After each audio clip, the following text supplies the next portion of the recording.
Sukhajeevan nature സെന്ററിന്റെ sugar vase food ഉപയോഗിക്കുന്ന പലരും എന്നോട് ചോദിക്കാറുണ്ട്, സാറേ ഷുഗർ വന്നാൽ നമ്മൾ ഹോസ്പിറ്റലിൽ പോവുക, ഡോക്ടറെ കാണുക, മെഡിസിൻ ഉപയോഗിക്കുക, പിന്നെ ആഹാരത്തിൽ കുറച്ച് മാറ്റം വരുത്തി, ഇതൊക്കെ പോരെ എന്ന് ചോദിക്കാറുണ്ട്. അത് പോരാ എന്ന് എനിക്ക് പറയാനുള്ളത്. ഇങ്ങനെ കൃത്യമായി ഹോസ്പിറ്റലിൽ പോവുകയും ഡോക്ടറെ കാണുകയും ടെസ്റ്റ് ചെയ്യുകയും മെഡിസിൻ ഉപയോഗിക്കുകയും ചെയ്തിട്ടും നമ്മുടെ ആരുടെയും പ്രമേഹം മാറുന്നില്ലെന്ന് മാത്രമല്ല കൂടിക്കൂടി വരികയും ചെയ്യുന്നു. ആദ്യം നമ്മൾ ഒരു ഗുളികയാണ് കഴിച്ചിരുന്നത്, പിന്നെ 2 ഗുളികയ്ക്ക് മാറ്റി, പിന്നെ ഗുളിക ഡോസ് കൂട്ടി, അതിനുശേഷം പലരും ഇൻസുലിനിലേക്ക് പോകുന്നു. ആദ്യം 10, പിന്നെ 15, 20, 30 ഇൻസുലിൻ്റെ അളവ് കൂട്ടുന്നു, പിന്നെ ഇൻസുലിൻ ഗുളികയാക്കി മാറ്റുന്നു. ഇതിങ്ങനെ കൂടിക്കൂടി വരുന്നതായിട്ട് കാണുന്നത്. ഇന്ന് വരെ ആശുപത്രി മരുന്ന് വെച്ച് ആരുടെയും പ്രമേഹം കുറഞ്ഞതായിട്ട് ഞാൻ കേട്ടിട്ടില്ല. രണ്ടാമത്, ആദ്യം നമുക്ക് പ്രമേഹം മാത്രം ഉണ്ടാകുന്നുള്ളൂ. പലർക്കും പിന്നെ കഴിയുമ്പോൾ കാലിന് പെരുപ്പുണ്ടാവുന്നു, മരപ്പുണ്ടാവുന്നു, സെൻസിറ്റിവിറ്റി കുറഞ്ഞു പോകുന്നു, ചെരിപ്പുരിപ്പ് അറിയില്ലാതെ വരുന്നു, മുറിവ് വന്നാൽ ഭേദമാകാതെ വരുന്നു, പലർക്കും കാലും വിരലുകളൊക്കെ നഷ്ടപ്പെട്ടു പോകുന്നുണ്ട്. ഒട്ടേറെ പേർക്ക് റെറ്റിനോപ്പതി വരുന്നുണ്ട്, കാഴ്ചക്കുറവ് വരുന്നുണ്ട്, പലർക്കും കാർഡിയാക് ഡിസീസ്, ഹാർട്ടിന് പ്രശ്നം വരുന്നുണ്ട്. അതുപോലെ ഫാറ്റി ലിവർ, കൊളസ്ട്രോള്, ഉറക്കക്കുറവ്, ഓർമ്മക്കുറവ്, അൾഷിമേഴ്സ്, സ്ട്രോക്ക്, ഹൈപ്പർ ടെൻഷൻ, ഇങ്ങനെ ഓരോരോ രോഗങ്ങളുടെ കൂടാരമായിട്ട് മാറുന്നതായിട്ട് കാണുന്നു. അനവധി ആളുകൾക്ക് ലൈംഗികശേഷി കുറഞ്ഞ് കുടുംബ ജീവിതത്തിന്റെ താളവും ലയവും തെറ്റിപ്പോകുന്നുണ്ട്. ഇവരിൽ മിക്കവാറും പേര് കൃത്യമായി ഹോസ്പിറ്റലിൽ പോയും ഡോക്ടറെ കാണുകയും മെഡിസിൻ ഉപയോഗിക്കുകയും ചെയ്യുന്നവരാണ്.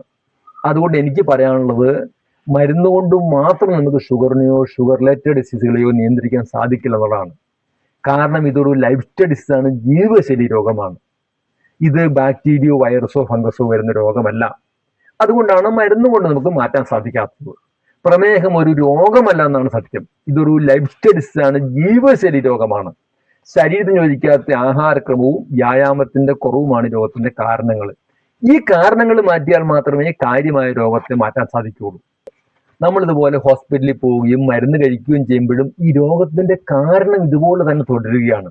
അതുകൊണ്ടാണ് ഈ രോഗം നമുക്ക് പ്രായം കൂടുന്ന വെച്ചിട്ട് ശരീരം വീക്കാവുമ്പോഴും കൂടിക്കൂടി വരണതും മറ്റ് ഷുഗർ റിലേറ്റഡ് ഡിസീസുകൾ, അനുബന്ധ രോഗങ്ങൾ വന്നിട്ട് നമ്മുടെ ഓരോരോ അവയവങ്ങളെ പതുക്കെ ആക്രമിച്ച് തളർത്തിക്കൊണ്ടിരിക്കുന്നതും. അതുകൊണ്ട് എനിക്ക് പറയാനുള്ളത്, മരുന്ന് മാത്രം പോരാ, ലൈഫ് സ്റ്റൈൽ ഡിസീസിൽ ചെറിയ മാറ്റങ്ങൾ കൂടി വരുത്തണം എന്നായിരിക്കും. ഇതിനാവശ്യമായ ട്രെയിനിങ്, ഇതിനാവശ്യമായ പരിശീലനങ്ങളാണ് ഞങ്ങൾ മൂവാറ്റുപുഴ സുഖജീവൻ നേച്ചർ സെന്റർ നൽകി വരുന്നത്. ആദ്യം നമ്മൾ ഷുഗർ റിവേഴ്സ് ഫുഡുകൾ ചെയ്യുന്നുണ്ട്. നേച്ചർ ഹെൽത്ത് മിക്സ് നിങ്ങൾ മിക്കവാറും പേര് ഉപയോഗിക്കുന്നുണ്ട്. അതുപോലെ മറ്റ് ഫുഡ് ഐറ്റംസ് നമ്മൾ ചെയ്യുന്നുണ്ട്. പ്രമേഹത്തിന്റെ പ്രധാന കാരണം 2ആണ്. ഒന്ന്, ശരീരം യോജിക്കാത്ത ആഹാരക്രമവും, 2 ശരീരത്തിന് ആവശ്യമായിട്ടുള്ള ആയാസകരമായ വ്യായാമത്തിന്റെ കുറവുമാണ്.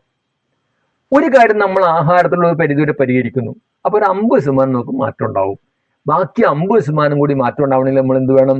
ലൈഫ് സ്റ്റൈലിൽ, ജീവിതശൈലിയിൽ മാറ്റം വരുത്തണം. ഇതിന് അല്പം പഠനം ആവശ്യമാണ്, അല്പം പരിശീലനം ആവശ്യമാണ്.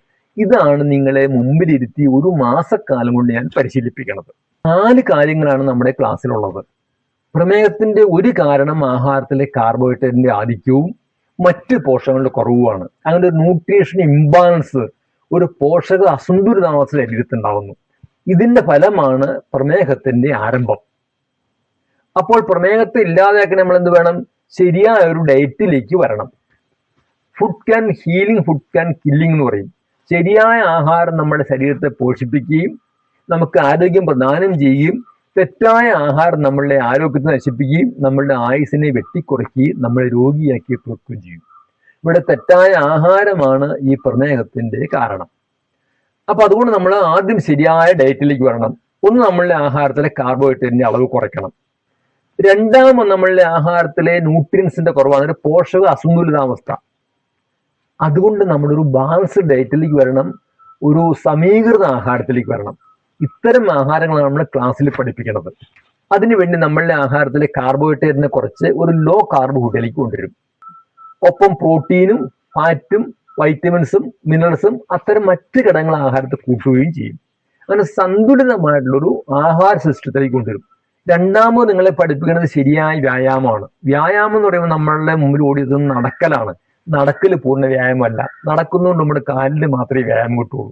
നമ്മുടെ ശരീരത്തിന് പൂർണ്ണമായിട്ട് വ്യായാമം കിട്ടണം. നമ്മുടെ എല്ലാ സന്ധികൾക്കും, എല്ലാ മസിലുകൾക്കും, അതുപോലെ ഇന്റേണൽ ഓർഗൻസിന്, നമ്മുടെ എൻഡോക്രൈൻ സിസ്റ്റത്തിന്, പേശികൾക്ക് വ്യായാമം കിട്ടുന്ന തരത്തിലുള്ള സമഗ്രമായ വ്യായാമം വേണം.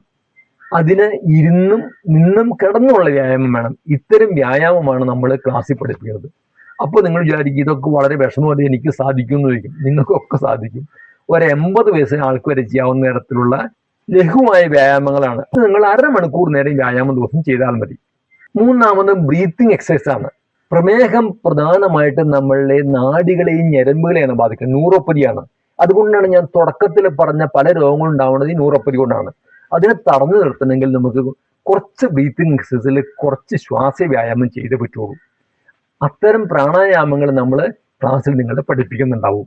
മൂന്നാമത് പ്ലാന്റ് മെഡിസിൻസ് ആണ്. നമുക്ക് പ്രമേഹം വന്നു, കുറെ നാൾ മുമ്പോട്ട് പോയി, മറ്റു ചില രോഗങ്ങളൊക്കെ വന്നു. അപ്പോൾ അതിനെ കുറച്ചുകൊണ്ടാണ് ചിലപ്പോൾ ചില മെഡിസിൻസ് ആവശ്യമായിട്ട് വരും.